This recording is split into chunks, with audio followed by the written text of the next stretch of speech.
નમસ્કાર દર્શક મિત્રો, પ્રાર્થના સંદેશ ન્યૂઝમાં આપનું સ્વાગત છે।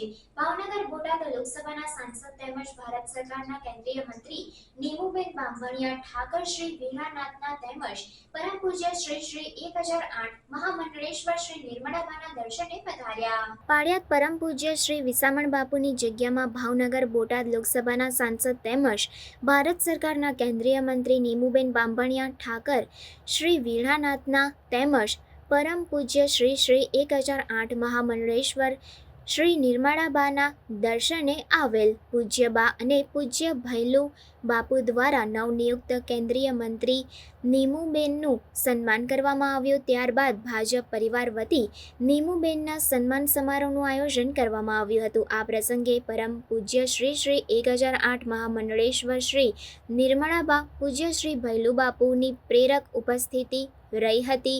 આ પ્રસંગે બોટાદ જિલ્લા ભાજપ પ્રમુખ મયુરભાઈ પટેલ, બોટાદ ભાજપ મહામંત્રી જામસંગભાઈ, બોટાદ જિલ્લા પંચાયત પ્રમુખ જેઠીબેન પરમાર, બોટાદ તાલુકા પંચાયત પ્રમુખ મંજુબેન બારૈયા, બોટાદ એપીએમસી ચેરમેન મનહરભાઈ માતરિયા, રાણપુર એપીએમસી ચેરમેન કિશોરભાઈ ધાધલ અને સૌ ભાજપ પક્ષના હોદ્દેદારો અને કાર્યકર્તાઓ ખૂબ મોટી સંખ્યામાં હાજર રહ્યા હતા અને ભાજપ પરિવાર બોટાદ વતી નીમુબેનનું સૌએ સન્માન કર્યું હતું।